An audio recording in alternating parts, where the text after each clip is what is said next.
first of all, we'd like to know, I'm sure many people know this, but some may not, how you got involved in the meetings and events industry. Serendipitously, I got involved in the industry. I think, like a lot of things in people's lives, you sort of fall into something you didn't know anything about. You sort of enjoy it Hmm. and you see where it goes and you move along with it, or you hopefully move in a little bit too. But the way I got in, I started out as an antitrust defense lawyer.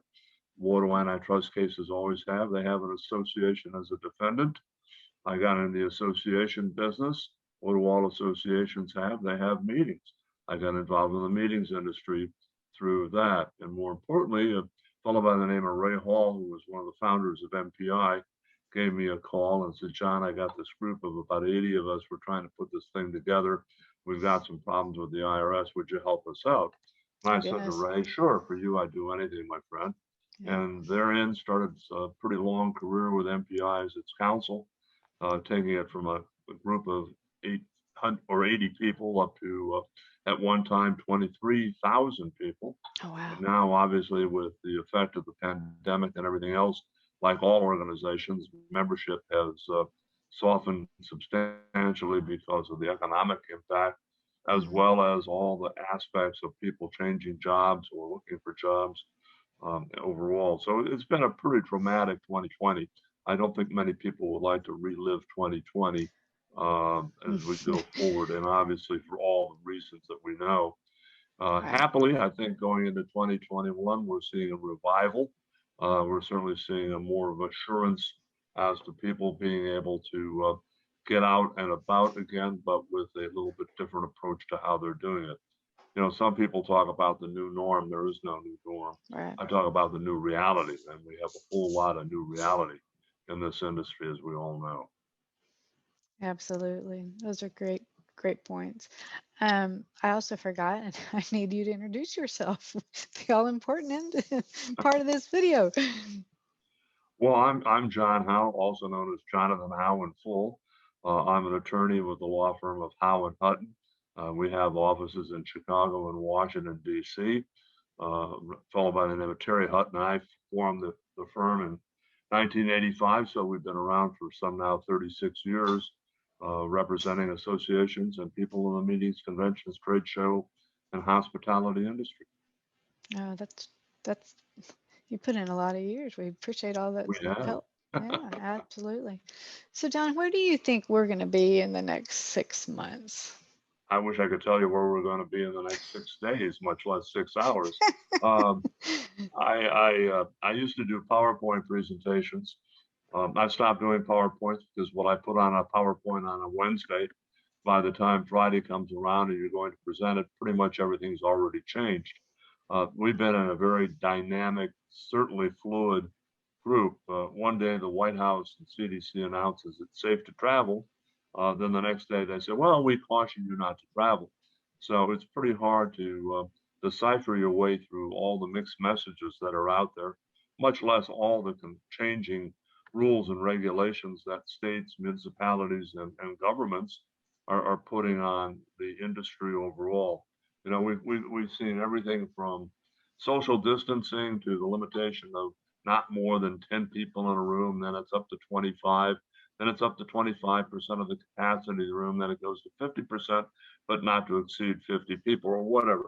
It's Yeah. such a crazy mixed up world that we're living in here that it's very hard. So the thing I say is that you've got to be flexible. You've got to be able to sort of literally roll with the punches and be able to take into consideration the impact. What we try to do then is built in a degree of flexibility and exercising the rights we have and to work with people in trying to work this out. It does. The pandemic is not just at one side of the aisle; it's at both sides of the aisle, and we're Hmm. all trying to be able to work our way through how we minimize the risk. You know, in this business, we share on risk and reward if we're having a partnership. And unfortunately, we've been sharing a lot more risk lately than we have reward. Yeah. So, do you think, in your opinion, that the virtual hybrid is here to stay? Well, I think people have found that the so-called hybrid meeting. You know, we've got the good old face-to-face, which I think most of us would rather do, or if we can. Then we have the so-called virtual. Now we've got the hybrid of the combination of the virtual and the face-to-face. The difficulty when you're doing the virtual is you've got one platform. You're doing the face-to-face, you have one platform. When you're doing the hybrid, you've got more than one platform. You got two, maybe even three platforms that you're working from. And so when you're planning that hybrid meeting, you're really planning about 2.5 meetings or maybe 3 meetings at the same time. And each one of them have their own demands and requirements to be successful. And being able to balance those out has been a real challenge to the industry. And some people are finding that you can do it, but you've got to be able to do it knowing what you're getting into, being prepared from a budget standpoint, because it's going to be expensive to do the hybrid meeting, because again, you're using two platforms or more, Right. of being able to put that meeting on. And then the uncertainty, if I'm sitting there and I have a choice of being able to go to the meeting virtually or go to it face to face or stay home and have a little bit of the benefit of both, I'm going to look at my schedule. I'm not going to be making decisions up until probably the last minute as to what I'm going to do.